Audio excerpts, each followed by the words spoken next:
Hey guys, welcome back to the channel. My name is Emmanuel and this is FPL for Africa.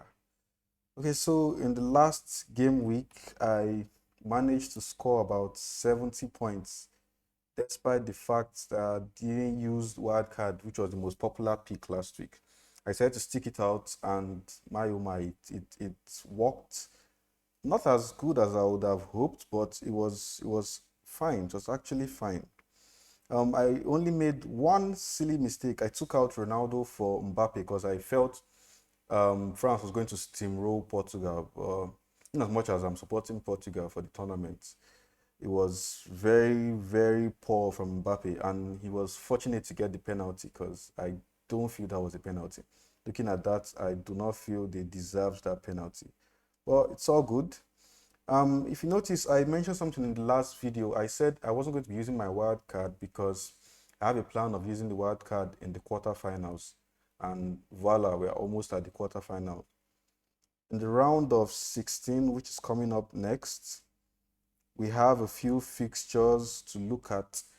Let me just run through all of them. Wales, Denmark. I've already picked my squad, but I'll get back here. We have Wales, Denmark, Italy, Austria, the Dutch against Czech Republic, Belgium, Portugal, Croatia against Spain, France against Switzerland, England against Germany, and of course Sweden against Austria. The battle of the yellow and blues. Okay, so on these fixtures, I've already seen the teams we can avoid and the teams we should be looking at. For example, Wales and Denmark game will be good to look at attacking players from both sides. Maybe Ramsey, Bale from Wales, and then Denmark will be looking at. I almost said Ericsson. I almost said Ericsson. We're looking at basically the defenders because I actually don't know. Or the guy who scored the other goal, Damsgaard, something. You could look at him. Also, you could look at Poulsen for their attack. But I'm not really sure with them, and I don't know who can start for them. Though Poulsen looks like he's nailed on. That's Yusuf Poulsen, but still, I won't be going for him. But you could also look at him. It's just a shout. We have unlimited transfers in the round of 16, of course, though there is still that price cap, so it's not like limitless. You can only work within your budget, but you can make as much transfers as you want, and you can also pick 4 players per squad. When we get to the quarterfinals, it's 5 players, semifinals is 6 players, and I think on the final is 8 players. Okay. Then Italy, Austria. Here we can be looking at Italy players, probably a defender or even two. A goalkeeper, we can look at Immobile, we can look at Insigne, Berardi, as much as your squad can accommodate based on your value in the bank. Netherlands, Czech Republic. Of course, we can get Depay, Wijnaldum, which I mentioned in the last video.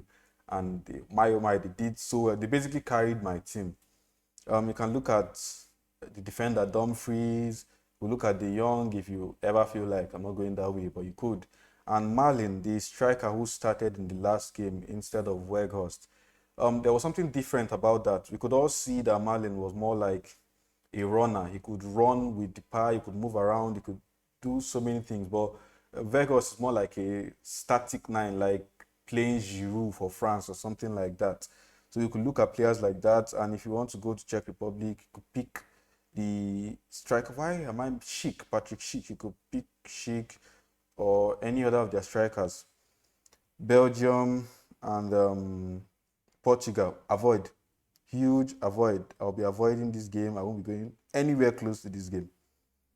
Croatia, Spain. Also avoid. Also avoid. Though I could pick, you could just pick some players from any of them here, maybe a 4.5 player just to fill up your squad, whoever you feel like. Though I'll be rooting for Croatia in this match because I feel the last match Spain 1-5-0 was more like a fluke match. And Croatia seemed to be getting stronger more as the tournament goes. France, Switzerland. About this match, when I watched the France and Portugal game, one of the reasons I picked Mbappe was because I expected them to steamroll Portugal. But at a point in the game, it just seemed like when they started hearing the scores from the Germany and Hungary game, the two teams just settled for the draw. And it just looked like France weren't ready to inflict that punishment on Portugal. It was like they just, if you take a look at the last penalty, I felt that was a penalty. That penalty shot on Coman, I felt that was a penalty. That was supposed to be a penalty. Okay, then we have England and Germany. another huge avoid.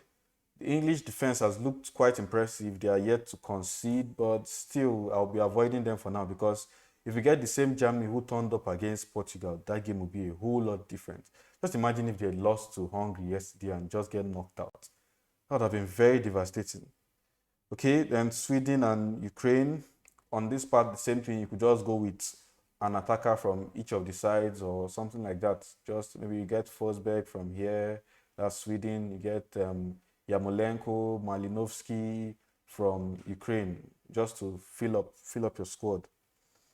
Okay, let me go to my team and the squad I've picked. I've already made the transfers for round of 16. Of course, I could make more. It's an unlimited transfer period. Okay, so I'm having to record this part of the video again because for some weird reason, after shooting in one take, my webcam decided to go off. Like, I just froze. Froze. Okay, let's start from beginning. Let's start from beginning again. I picked Benzema just because in the last game, I wasn't really satisfied with how Mbappe did. Which makes me wonder why I actually took out Ronaldo for him. But it's all good. It's all good. Benzema is in my team. Immobile as well. I'll be picking him as my captain. Of course, I've gone through the fixture, so that's why I'm not on this section again. I'm just going straight to the date section now. Immobile starts off as my captain. I could pick Ramsey, but I'll be going with him just because I feel the ceiling is higher for him against Austria than for Ramsey against Denmark. Depay, of course, a no-brainer. Like, why would you go without Depay? He has to be in your team for this match day 4/round of 16. Ramsey, again, I would have gone with Bale, but owing to the fact that although this is an unlimited transfer period, we still have a cap based on the money in our bank. And I could only afford Ramsey as the Welsh attacker. And it was interesting to see the last game. He played as the number 9 in the last match. So I would like to see more of that. Played as the number 9 against Italy. Okay, Wijnaldum, again, no brainer. The Dutch seem to be like they went from an insult or a joke to one of the tournament's brightest teams. Now, De Boer, who Mourinho called the worst coach in EPL history, by the way, he's not lying. He has actually found a way to galvanize the squad, despite saying no to the fans and to the press who have been calling for him to switch to a three at the back, to a four at the back system from the three at the back he currently employs. And it's been doing well for them, so why should he change? Berardi, the reason I'm going with Berardi is because I can't afford Insigne. So like I said, there's a cap on all this since it's an unlimited transfer period, but we still have that price cap, and there'll be no way I could afford him. Okay, let me just take this break to ask those who haven't subscribed to the channel, please, if you're watching this and you like this, please subscribe to the channel. I have a target of making at least 500 subscribers before the end of the tournament. So of course we can do that. Why can't we?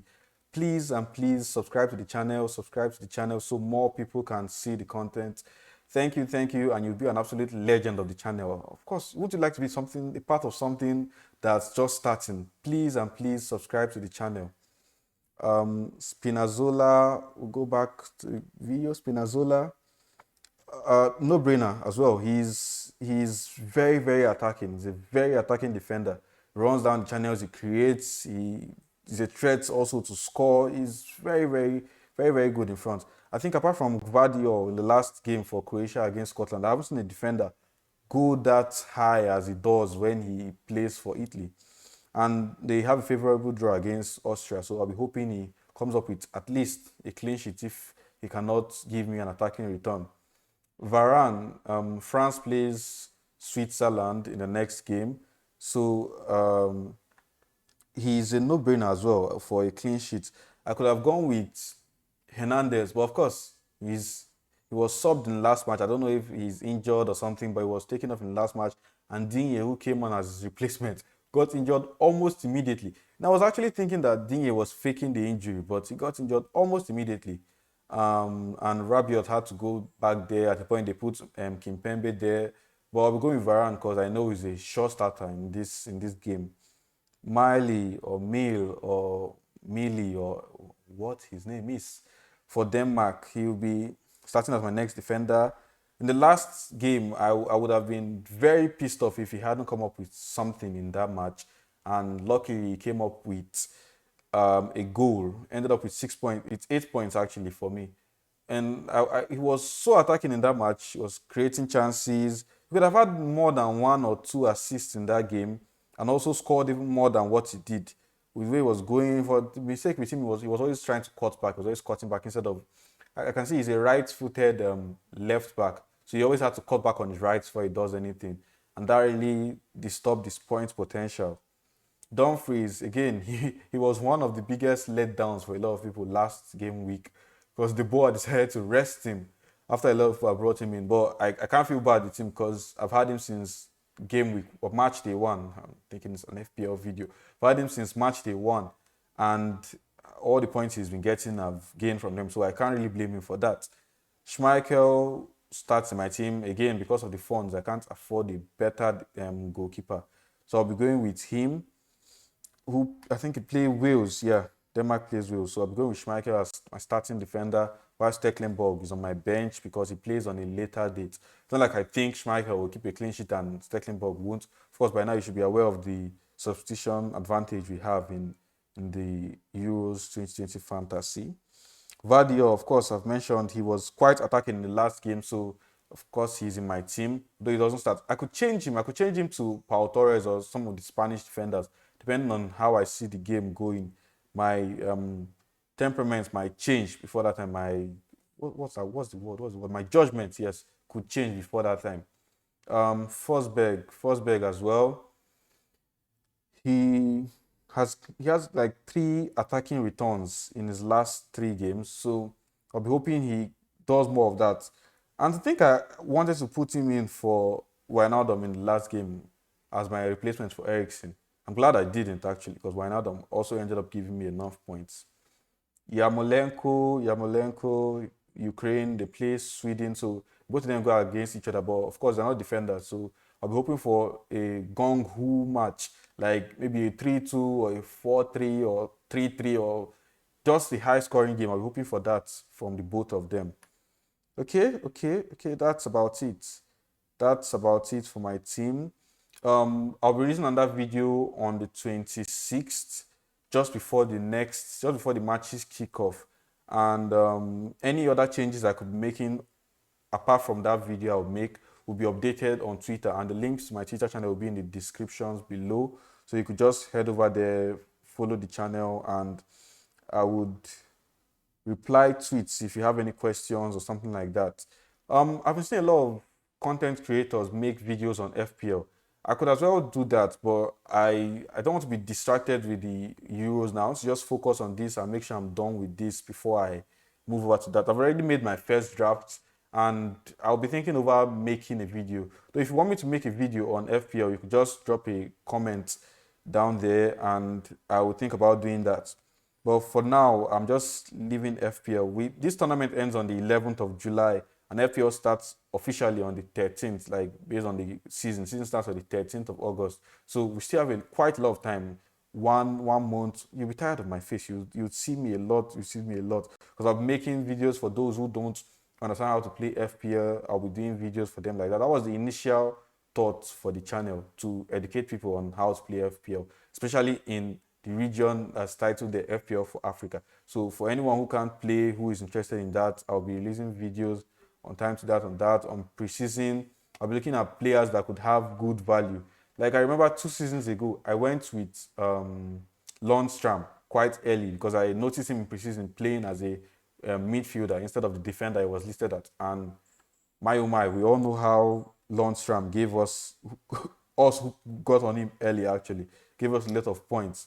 But seeing the fixtures, it's obvious you're going almost every draft you'd see would have Salah, Arnold, Watkins, Calvert-Lewin over there because they have good fixtures. And Digne, I was quite surprised that Digne. I'm talking about this now. I could actually do an FPL video. Okay, I would think about that. I'll think about doing an FPL video, but that will be after or when this round of 16 has already kicked off. Okay, that's about it. Once again, please guys, you could like and subscribe to the channel if you like my content, if you like what I do, and if you want to watch the channel grow. Please, please, please like and subscribe. Trying to make it to 500 subscriptions, 500 subscribers before the end of the tournament. Please, we can get there. Please do like and subscribe to the channel. Okay, we've come to the end. Thank you for watching this video. Thank you for watching the video. Leave a like, subscribe, and I'll see you in the next video.